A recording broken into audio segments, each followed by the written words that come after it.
Hello, this is John Reardon from Harvest Technology Group, and this quick video will showcase how Content360 can improve the accounts payable and receiving processes by utilizing integration with PowerSchool's eFinancePLUS product. Content360 is an enterprise-class document management solution built on top of the OnBase foundation and provides answers to take any document in the K-12 school districts paperless. Today we're going to show how the receiving and accounts payable invoice payment process can be entirely paperless with minimal data entry from the moment your district generates the purchase order to when the payment is finalized in eFinancePLUS and the check is cut. Now, documents can arrive via many sources, and these can vary from paper to email and even as receipts on pictures from mobile devices. Content360 can capture content from any source, and especially from PowerSchool applications. Today's demonstration begins when the purchase order is created in eFinancePLUS and sent to the vendor. We're going to simultaneously store a copy of that purchase order in Content360 and deliver an email to the order originator, notifying them that the purchase order has been sent to the vendor. We're going to provide a link to the purchase order right in the email so that the user can view it if they need to. But we're also going to provide a reminder in the body of the email that this person has action to do when they actually receive the product they ordered. Now, it could be weeks before the product is delivered, but we want to plant the seed of the reminder in the orderer's head. If this is a conscientious user, when the product is received, they will go back to the email, click the link, and begin the receiving process inside of Content360. The receiving form in Content360 has already been pre-populated with a lot of the information that was located on the purchase order from eFinancePLUS. So things like the vendor name, the purchase order number, and that type of information has already been filled out. We've also completed the line item detail for what we're expecting to see in the order. From here, the orderer can adjust the quantities of any items they have received or remove line items for products they did not receive. They can also attach shipping documents. So in case your district wants them to scan a packing slip or store other information, they can do that directly from this form. When they submit the form, it will be saved into Content360 and related to that order in eFinancePLUS. Now, if this is not a conscientious user, many times we will have to send a reminder email to that user once the invoice arrives if we notice they have not already completed the receiving form in Content360. Now let's take a look at how the invoices are processed. Now, most invoices begin as paper or perhaps in the inbox with an email from a vendor. In this example, I'm monitoring an inbound accounts payable invoice folder, and I see the email from Business Supply Corporation. I can simply drop and drag this into a folder that is being managed and monitored by Content360. The email attachment and the email body, if required, are automatically swept into Content360. And because I dropped the document into a specific folder, it will follow certain routing rules and automatically have index values associated with it. Now, if your district is using Gmail instead of Outlook, it's a similar process. I simply will download the invoice, and then I can either drop and drag it into Content360 or utilize our print integration and print the document into Content360. So whether you're using Outlook or Gmail or a mobile device or even a scanner, the invoice will find its way into Content360 where processing will begin. So as a user, this is the first time I've had to interact with this invoice. I can see that Content360 has already categorized this as an AP vendor invoice and has already populated a lot of the metadata or keywords based upon either data scanned and OCR'd on the document or based upon PO transaction data found inside of eFinancePLUS. And as I tab through the fields, I can determine the location of this information. So here we found the vendor name. Here's the purchase order number. We're going to come back to the control number and these keyed and received fields in just a minute. So I can continue to work through the document, and as a user, this is my point of data entry. So if I need to make any corrections to this information, I'm going to do it from this screen.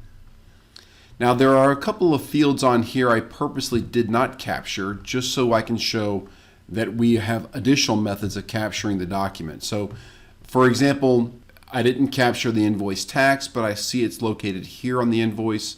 Just by double clicking on that value, I can populate it into the index field. Same thing with freight, and same thing with the terms of the invoice. Now for longer data entry, things like the remittance address, we're going to use a slightly different capture approach, and I'm just going to draw a line through that data, highlight it, and Content360 will capture the entire data value. As I continue to work through this invoice, we're going to come to another set of data information, and this is the line item detail. This information was imported into Content360 from the purchase order in eFinancePLUS.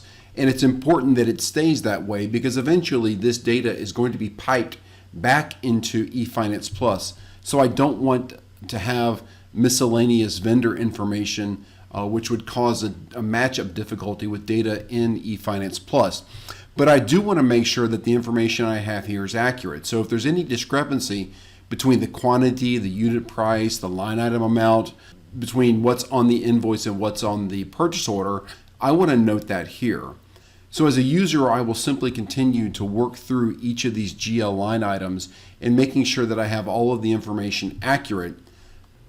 If I'm using the receiving functionality inside of Content360, instead of being populated by eFinancePLUS, this line item detail information will be populated using the results of the receiving form completed by the orderer. That's important because if quantities were not received or quantities were received differently than what's on the purchase order, they will now be updated here and I will only be paying what was actually received. If during this process I have questions about what was actually received, I can very quickly just go to my related documents view and actually pull up the form to check for where the discrepancies lie. So this gives me the ability to make sure that the information that we're keying related to this invoice is accurate prior to submitting this invoice. Finally, I'm going to come back to my control number and these two fields here. And the control number is going to follow the same process you're using now in eFinancePLUS.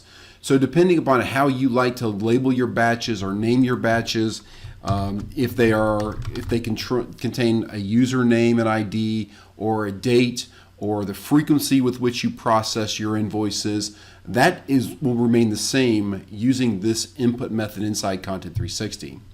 Now the keyed and received fields are going to be used to determine when this invoice data is going to be sent over to eFinancePLUS, and we'll talk about that more in just a second. Now that I've completely indexed this invoice, I've verified all of the data, I'm now going to index the document and it will flow into Content360 where it will await approval to be sent for the data to be sent to eFinancePLUS.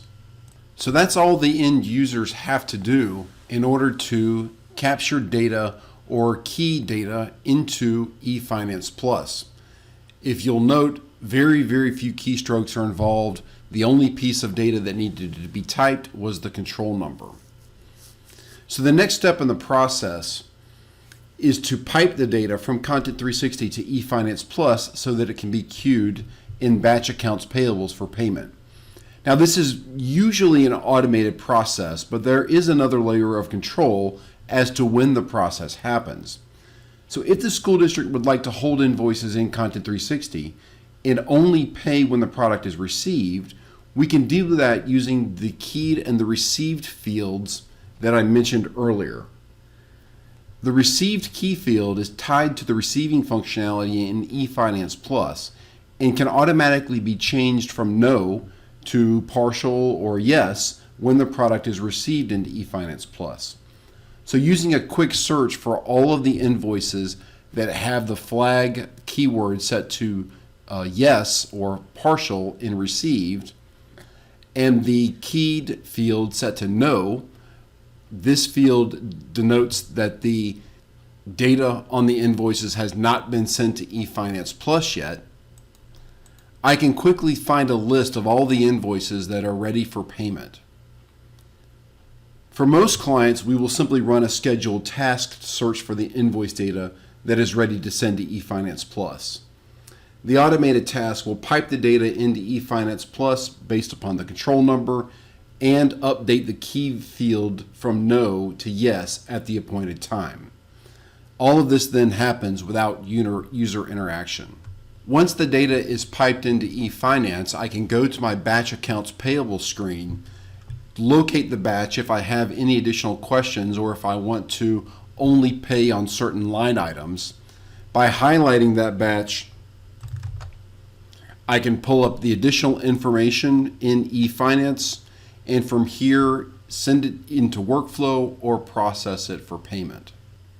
If at any point in time I have questions regarding the documents related to that invoice, from any screen inside eFinancePLUS, such as the purchase order inquiry screen, I can simply double click and pull up the Content360 screen with all of the documents related to that transaction. So here's the purchase order that was printed directly into eFinancePLUS. Here's the packing slip that may have been scanned, and here's the invoice that we recently processed.